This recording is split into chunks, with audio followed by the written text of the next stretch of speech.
Hello and welcome to my channel.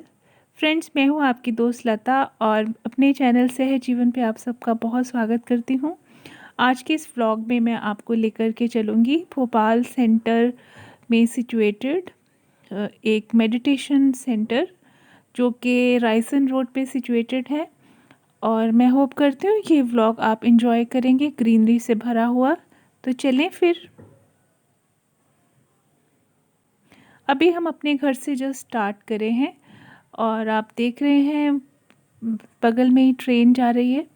22 kilometre का फासला तय करके हम पहुंच गए हैं रायसन रोड पे सिचुएटेड हार्टफुलनेस ध्यान केंद्र पे, जो कि रामचंद्र मिशन के द्वारा यहाँ पर बनाया गया है। और ये ध्यान केंद्र जो है सभी के लिए काम करता है। आजकल तो खैर कोविड है तो यहाँ पे मेडिटेशन नहीं होता है, लेकिन पहले के दिनों में यहाँ पे बहुत से लोग हर संडे को सुबह को 7:30 बजे आया करते थे। लगभग हर धर्म के, जाति के, हर प्रांत के लोग यहाँ पर आते हैं मिलजुल करके। सभी एक हॉल है यहाँ पे बना हुआ, वहाँ पे बैठ के इकट्ठे मेडिटेट करते हैं। तो बताने की ज़रूरत नहीं है, मेडिटेशन के बेनिफिट्स तो हम सभी जानते हैं। ये गार्डनिंग भी हम सब लोग अक्सर यहाँ करते होते हैं। ये एक ब्रदर कुछ आम के हाइब्रिड वैरायटी के प्लांट्स यहाँ पे आकर के रख गए थे। अभी इनको का प्लांटेशन यहाँ पर किया जाएगा। और ये हाइब्रिड वैरायटी में आप जानते हैं कि छोटे से पौधे पे बहुत सारे फल आते हैं। ये किसी ने अपने बच्चे का बाथ टब है उसमें आम का पौधा उगा के यहाँ पे भिजवा दिया है। तो इस तरीके से हम सभी लोग यहाँ कोशिश करते हैं कि रिसाइकल करके हम चीज़ें, प्लांट्स वगैरह उगाएं। ये देखें, एक ब्रदर ने अपने घर से गिलोय की बेल लगाई थी, कट करके उसके स्टेम्स लाए थे और यहाँ पे जहाँ तहाँ उन्होंने, जहाँ भी उनको ठीक लगा, नीम के वृक्षों के आसपास ये लगा दी थी। कोविड शुरू होने से पहले ऑलमोस्ट जैसे ही शुरू हुआ था तो वो ये बेलें जगह जगह कट करके लगा गए थे। हम लोगों ने उनसे कटिंग्स भी गिफ्ट ली थी और अपने घरों में भी लगाई थी, क्योंकि हम सब काफ़ी चिंतित थे कि इस महामारी से कैसे फाइट करेंगे। तो ये देखें, नीम के पेड़ पे जब गिलोय को चढ़ा दिया जाता है तो गिलोय की जो मेडिसिनल प्रॉपर्टीज़ होती हैं वो काफ़ी मल्टीप्लाई हो जाती हैं। तो आइडियली तो हमें दोनों ही चीज़ें रेगुलर खाना चाहिए ताकि हमारा इम्यून सिस्टम स्ट्रांग होता रहे। तो शहरों में तो लोग इसका टेबलेट या जूस लेते हैं, लेकिन अगर आप अपने घर पे लगा सकें तो बहुत अच्छा होगा। ये काफ़ी घास उग जाता है जो मेडिटेशन सेंटर के अराउंड गार्डन्स हैं और यहाँ पे ओपन स्पेस बहुत ज़्यादा है। तो जो आसपास के गांव के लोग हैं वो लोग आते हैं और घास काट के ले जाते हैं अपनी गाय बकरी के लिए। और ये एक बड़ी सुविधा हो जाती है। इस वजह से ऑटोमेटिकली मेडिटेशन सेंटर का थोड़ा सा मेंटेनेंस भी हो जाता है। बाकी यहाँ मेंटेनेंस के लिए कुछ लोग रहते भी हैं और कुछ फैमिलीज़ रहती हैं, माली हैं, चौकीदार भी हैं। कई सारे वृक्ष और पौधे सभी लोग मिल कर के यहाँ पे लगाया करते थे नॉर्मल डेज़ में। जिसके घर में जो भी प्लांट है और कुछ लोग ख़रीद करके यहाँ लगाते थे। कई सारे फलों के वृक्ष हैं, नींबू के पौधे हैं, अमरूद के पौधे हैं, बहुत सारे आम के पौधे हैं, नीम के हैं। यहाँ पे गिलोय की बेल की तो मैंने आपसे बात ऑलरेडी कर दी। ये मेडिटेशन सेंटर, मेडिटेशन हॉल जो है उसकी मैं बैक साइड पे आ गई हूँ। बैक साइड से यहाँ से देखिए एक यहाँ स्टोन लगा हुआ है, मैं आपको पढ़ के बताती हूँ। श्री रामचंद्र मिशन का ये योग आश्रम है। भोपाल का उद्घाटन समर्थ सद्गुरु श्री पारसारथी राजगोपालाचार्य जी द्वारा के कर कमलों द्वारा संपन्न हुआ। और ये फरवरी 2009 की बात है। और अभी हम चलते हैं पीछे की तरफ।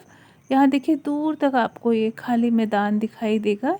ये दरअसल ग्रीन स्पेस में आता है, इसलिए यहाँ पे घरों की कंस्ट्रक्शन अलाउड नहीं है, लेकिन पहले ऐसा प्लान था कि यहाँ पे घर भी बनाए जाएंगे। ये आपको कितनी खूबसूरत चीज़ दिखाती हूँ। देखें, दो पत्थरों के बीच में से तुलसी का पौधा स्वतः ही उग रहा है। और ये चीज़ें यहाँ आकर के बड़ी अद्भुत सी चीज़ें हमेशा हमें देखने को मिलती हैं। और कहाँ हम शहरों में, आप समझ सकते होंगे, इतना महंगा तुलसी खरीदते हैं। एक बॉटल जिसमें मात्र 50 गोलियाँ होती हैं और ये 100-150 रुपए की आती है। इसी तरीके से ये विंका के प्लांट्स भी ऑटोमेटिकली उगते चले जा रहे हैं। इसकी भी बहुत ज़्यादा मेडिसिनल वैल्यू होती है। डायबिटीज़ में, हेयर फॉल में, कैंसर के लिए ड्रग्स बनाने के लिए इस प्लांट का इस्तेमाल होता है। तो आसपास काफ़ी पेड़ पौधे हैं और कुछ जंगली घास भी उग गई है। तो ये थोड़ा सा मेंटेनेंस की दिक्कत होती है जब विज़िटर्स नहीं आते हैं। तो नॉर्मल डेज़ में 7:30 टू 8:30 हम लोग मॉर्निंग मेडिटेशन करते थे और उसके बाद कुछ वॉलंटियर्स जो किचन का ही काम देखते थे वो लोग हम सभी के लिए ब्रेकफास्ट और चाय वगैरह रेडी करते थे।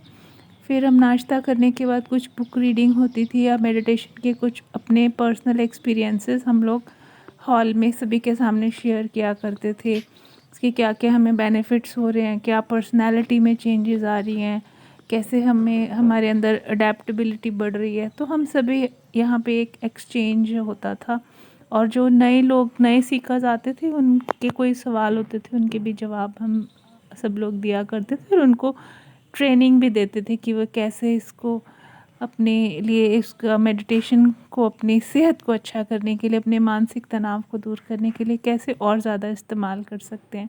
आजकल तो खैर इस प्रकार की कोई एक्टिविटी इधर नहीं है क्योंकि गैदरिंग्स ही अलाउड नहीं है। तो मोस्टली हम लोग संडे को सेम टाइम घर पे बैठते हैं, ऑनलाइन हम सिटिंग लेते हैं और हम ऑनलाइन ही मेडिटेट करते हैं यूट्यूब के ज़रिए के द्वारा।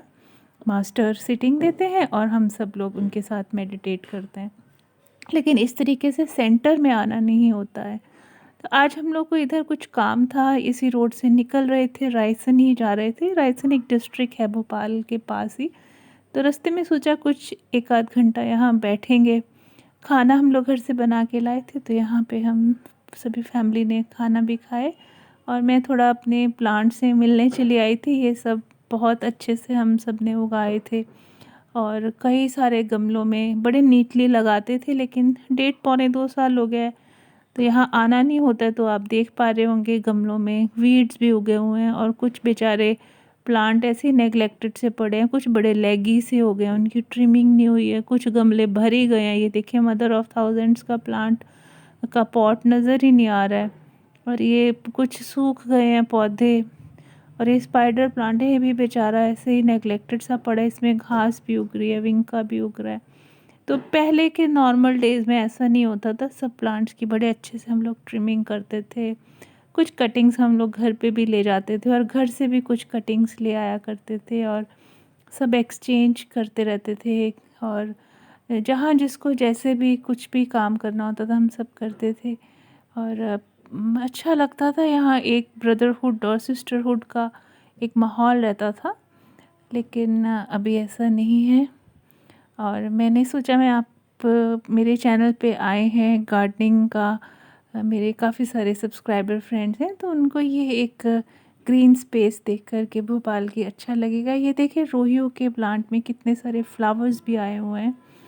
तो ये भी यहाँ से भी मैंने एक दफ़े कटिंग ली थी और अपने घर में लगाया था। तो ये आप ज़रूर एंजॉय करेंगे। कभी आपको भोपाल आने का मौका मिले तो आप इस मेडिटेशन सेंटर को ज़रूर विज़िट करना। और हो सके तो आपको अगर सीखने का मन हो तो आप अपने मोबाइल में हार्ट्स ऐप को इंस्टॉल भी कर सकते हैं।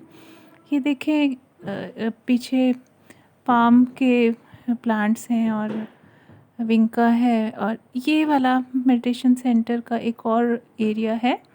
इधर से भी गार्डन मेंटेन होता है और ये सामने जो भी मैं ये क्रॉस करके आ रही हूँ, ये रोड के राइट हैंड साइड में जाऊँगी तो इधर से आपको गार्डन का एक और व्यू मैं देने की कोशिश कर रही हूँ। ये देखिए सामने जो आप देख रहे हैं वो मेन एंट्रेंस है मेडिटेशन हॉल की। वहाँ से सिस्टर्स एंटर किया करती थी और जो पीछे को मैंने डोर दिखाया था वहाँ से ब्रदर्स एंटर करके लेफ़्ट हैंड साइड ब्रदर्स बैठ के मेडिटेट करते थे, राइट हैंड साइड सिस्टर्स। और ये एक और गिलोय की बेल मैं आपको दिखा रही हूँ। ये देखिए बहुत बड़ी हो गई है, पत्ते भी देखिए कितने बड़े हो गए हैं और ये भी नीम के पेड़ के ऊपर बहुत अच्छे से कवर कर दिया है इसने। और ज़रूरत होती है जिन लोगों को तो वो लोग कटिंग्स ले जाते हैं, लेकिन बहुत ही कम लोग आते हैं और इकट्ठे तो कोई भी नहीं आता है। कभी कभार जिसको भी इधर आने का मन होता है आ जाते हैं। पर ये देखिए अंदर का मैं आपको मेडिटेशन हॉल दिखाती हूँ, कितना बड़ा है। 300-400 लोग यहाँ पे आ जाया करते होते हैं। कुछ लोग ज़मीन पे बैठते थे, कुछ लोग चेयर्स पे। तो अभी अंदर क्लीनिंग चल रही है। जो यहाँ रहते हैं मेंटेन करने के लिए फैमिली, वो सास और बहू अक्सर यहाँ पे झाड़ू पोछा करती हैं, साफ़ सफाई रखते हैं। और ये इधर मैं आपको डाइनिंग एरिया अभी लेकर के चलूँगी। ये देखें, थोड़ा आउटर व्यू है, यहाँ से मेडिटेशन हॉल है। ये जो सामने देख रहे हैं यहाँ पे कुकिंग हुआ करती थी और बस इस तरीके से हमारा बहुत अच्छा समय यहाँ बीता करता था प्री कोविड टाइम में। होप करती हूँ आपको ये व्लॉग अच्छा लगा होगा, आपको यहाँ ये वीडियो देखने से सुकून मिला होगा। आपके कोई सवाल हो तो ज़रूर मुझसे आप कमेंट बॉक्स में पूछ सकते हैं। मैं लता आप सबके सुखी जीवन के लिए ईश्वर से प्रार्थना करती हूँ और आप भी मेरे लिए ज़रूर प्रार्थना कीजिएगा। Thank you so much for watching this video.